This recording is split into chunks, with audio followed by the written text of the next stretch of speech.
आवाज, क्या हो रहा है मेरे साथ? शायद मेरा वहम था। जब सुहानी देखती है कि वो अपने बेड पर ही है, फिर से सो जाती है।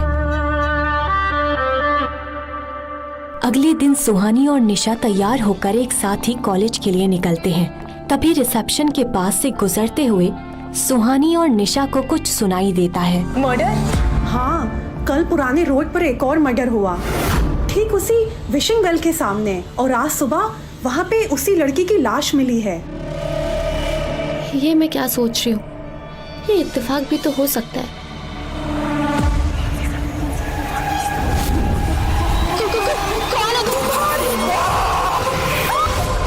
शायद इसी वजह से मुझे वो सपना आया। और वैसे भी निशा ने तो कहा था कि विशिंग वेल के आसपास अक्सर ही लोगों की लाशें मिलती हैं। क्या हुआ? सुना तूने? इधर आ। बाय द वे, आज वहाँ किसकी लाश मिली? ये लाश किसी जर्नलिस्ट की। वो कल रात को इन्वेस्टिगेशन के लिए पुराने रोड पर गई थी ना। सपने में वो लड़की एक जर्नलिस्ट ही लग रही थी। नहीं, ये सब मेरा वहम है। क्या हो रहा है यहाँ? चलो, कॉलेज का वक्त हो रहा है। देखा, कितनी लकी हो तुम, वरना वो लाश तुम्हारी भी हो सकती थी। एग्जैक्टली। कल रात उस लड़के ने मेरी मदद नहीं की होती ना, तो शायद लाश मेरी ही होती। हाँ? कौन सा लड़का? निशा का सवाल सुन सुहानी थोड़ा संकोच करती है। वो निशा को इस बारे में बताना नहीं चाहती थी। क्या बात है, कल रात जंगल में तुम्हें कोई हीरो मिल गया? दिखता कैसा था? हैंडसम था। तुमने मुझे बताया क्यों नहीं? कुछ भी। अब ये चले बहुत कॉलेज। गलत बात है। फिर निशा सुहानी को और परेशान नहीं करती और वो दोनों कॉलेज के लिए निकल जाते हैं।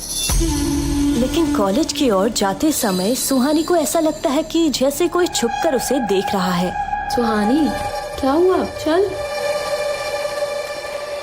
हिमालय की वादियों में सेंट थॉमस कॉलेज बहुत खूबसूरत जगह पर था। ये कॉलेज हिमाचल प्रदेश का सबसे बड़ा कॉलेज है।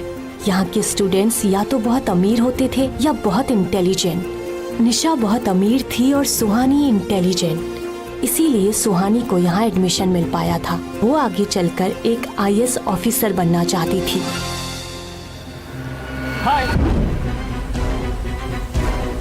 हाय ब्यूटीफुल। विवेक, कहाँ थे तुम? कब से तुम्हारा वेट कर रही हूँ। तुम्हें पता है, उस विशिंग वेल के पास कल रात फिर से मौत हो गई किसी की। तो हॉस्टल में बहुत सारी गॉसिप्स चल रही थी, तो लेट हो गया। निशा और विवेक आपस में बातें करने लगते हैं। विवेक से बात करने के चक्कर में निशा सुहानी के बारे में तो भूल ही गई थी। सुहानी वहीं खामोशी से खड़ी थी।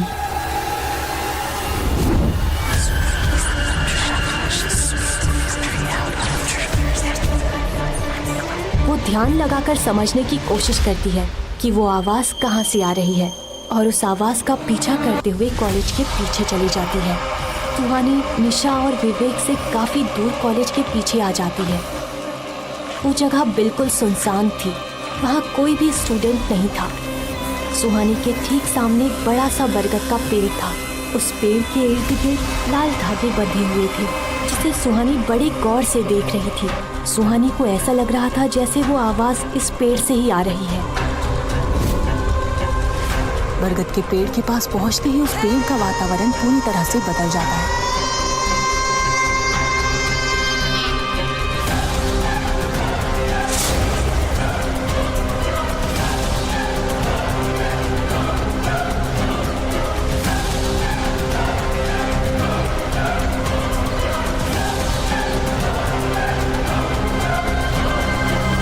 निशा के छूते ही सुहानी उसकी तरफ मुड़ती है। ऐसा लग रहा था कि वो अब तक होश में नहीं थी। पेड़ के आसपास का माहौल फिर से नॉर्मल हो जाता है। तुम इधर उधर क्या देख रही हो? और तुम यहाँ क्या कर रही हो? सुहानी कोई जवाब नहीं दे पाती है, क्योंकि उसे खुद को समझ नहीं आ रहा था कि वो वहाँ कैसे पहुँच गई। तुम्हें यहाँ नहीं आना चाहिए था। यहाँ स्टूडेंट्स का आना मना है। ये पेड़ हॉन्टेड है। हॉन्टेड? कुछ महीने पहले इस पेड़ पर एक लड़की ने फांसी लगाकर सुसाइड कर लिया था, इसलिए कॉलेज मैनेजमेंट ने इसे तांत्रिक से बंधवा दिया और इस तरफ हमारा आना मना है। किसकी लाश? कौन थी वो लड़की?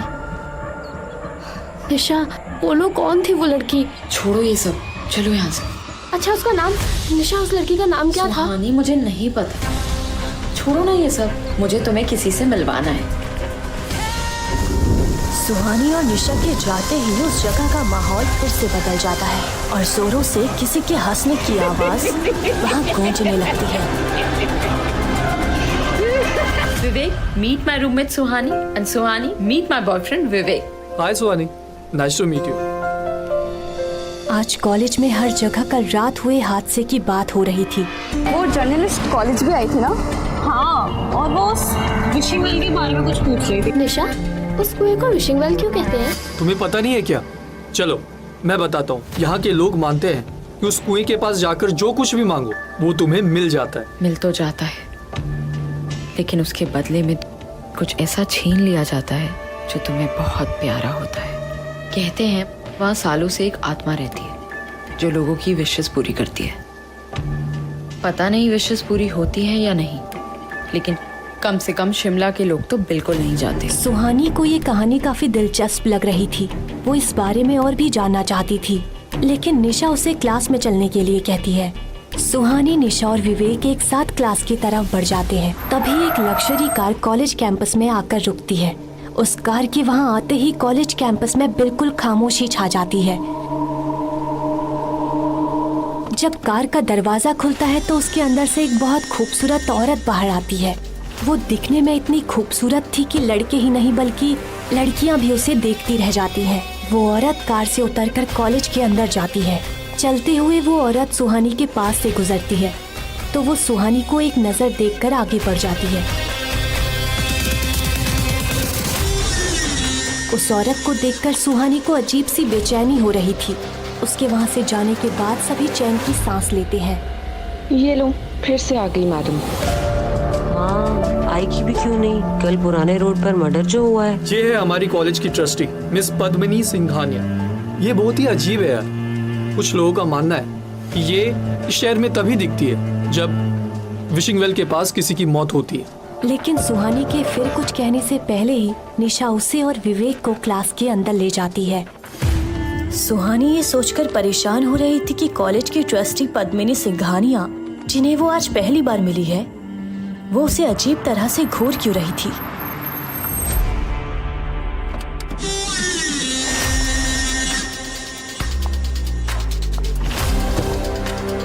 बेवजह अनजानी चीजों को नहीं छेड़ना चाहिए। कभी कभी इसकी बहुत बड़ी कीमत चुकानी पड़ती है।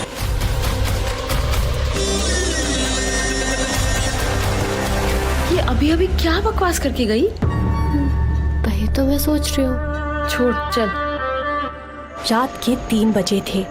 शहर में हर तरफ खामोशी थी। उसी बीच पुरानी रोड में एक लड़का बड़ी तेजी से चल रहा था और ये वही लड़का था जिसने सुहानी को साए से बचाया था।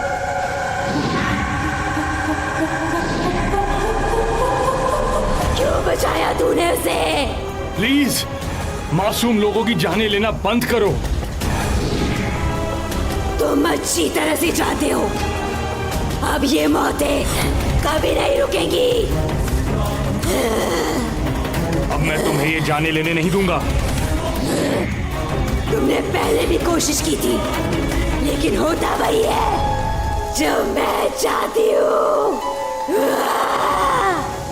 कौन है वो लड़की जिसे बचाने के लिए तू मेरे खिलाफ चला गया था? युवराज साई के गुस्से से वाकिफ था, इसलिए वो चुपचाप वहाँ से जाने के लिए मुड़ा। तुम कितनी भी कोशिश कर लो, अब वो मेरी नजर में आ चुकी है। कब तक बचाओगे उसे?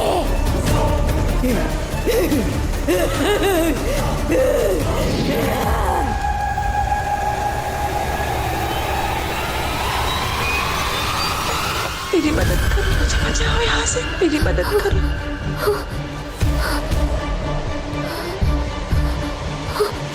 ये आवाज, क्या मैं फिर से सपना देख रही थी?